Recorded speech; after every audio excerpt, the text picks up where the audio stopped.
الله الرحمن الرحيم يسألونك عن الأهلة قل هي مواقيت للناس والحج وليس البر بأن تأتوا البيوت من ظهورها ولكن البر من اتقى وأتوا البيوت من أبوابها واتقوا الله لعلكم تفلحون صدق الله وصدق رسوله النبي الكريم۔ سورہ بقرہ کی آیت نمبر 189 کی تلاوت آپ نے سماعت کی۔ ترجمہ سماعت فرمائیں۔ یسألونک عن الأہلہ، اے محبوب صلی اللہ علیہ وسلم، وہ آپ سے چاند کی گھٹتی بڑھتی شکلوں کے بارے میں سوال کرتے ہیں۔ قل ہی مواقیت للناس، آپ فرما دیجئے کہ یہ لوگوں کے لیے اوقات کی تعیین ہے، والحج، اور اسی طرح ارکان حج کی تعیین ہے، ولیس البر بأن تأتوا البیوت من ظہورها، اور یہ کوئی نیکی نہیں ہے کہ تم گھروں کی پیٹھ سے داخل ہو، ولیکن البر من اتقى، بلکہ نیکی تو وہ ہے کہ جس شخص نے تقوی اختیار کیا۔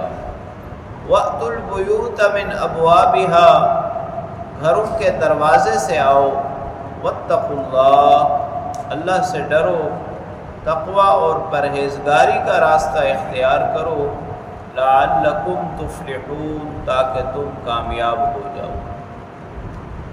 اس آیت کریمہ میں ایک سوال کا جواب دیا گیا ہے اور زمانہ جاہلیت کی ایک رسم کا رد کیا گیا ہے۔ سوال یہ تھا کہ صحابہ کرام رضوان اللہ تعالی علیہم اجمعین نے نبی کریم صلی اللہ علیہ وسلم کی خدمت میں سوال کیا، یا رسول اللہ، یہ چاند پہلے بالکل باریک ہوتا ہے، پھر بڑھتے بڑھتے پورا ہو جاتا ہے، اور پھر کم ہوتے ہوتے اتنا ہی باریک ہو جاتا ہے، اس کی کیا حقیقت اور اس میں کیا حکمت ہے؟ اللہ رب العالمین نے اس کے دو جواب عنایت فرمائے، ایک عمومی جواب ہے اور ایک خصوصی جواب۔ عمومی آپ صلی اللہ تعالیٰ نے یہ جواب دیا کہ یہ اوقات کی تعیین کے لیے ہے، یعنی تقویم اور کیلنڈر کا ایک قدرتی نظام ہے۔ ہماری بہت سی عبادات کا تعلق چاند کے ساتھ ہے۔ اللہ تعالیٰ نے تقویم کے دو سلسلے پیدا فرمائے، کیلنڈر کے دو سلسلے پیدا فرمائے، ایک قمری کیلنڈر جس کا تعلق چاند کے ساتھ ہے، اور دوسرا شمسی کیلنڈر جس کا تعلق سورج کے ساتھ ہے۔ اور ان دونوں تقویم میں چاند کی تقویم کو شریعت اسلامیہ میں زیادہ اہمیت دی گئی ہے۔ تو اللہ تعالی نے یہ وضاحت فرما دی کہ یہ اوقات کی تعیین ہے۔ اب رمضان کا روزہ ہو یا عیدین کی تعیین ہو یا حج کے ایام ہو، یہ تمام کی تمام تعیین چاند دیکھ کر ہی ہوتی ہے۔ اور دوسرا خصوصی جواب یہ دیا گیا کہ یہ ارکان حج کی تعیین کے لیے ہے، یعنی 8 ذی الحجہ کو حاجی روانہ ہوتے ہیں، 9 ذی الحجہ کو وقوف عرفہ ہے، 10 ذی الحجہ کو رمی جمرات اور دوسرے ارکان، اسی طرح پھر 11، 12، 13 کو ایام تشریق۔ آیت کریمہ کے دوسرے حصے میں زمانہ جاہلیت میں ہونے والی ایک غلط رسم کا رد فرمایا گیا ہے۔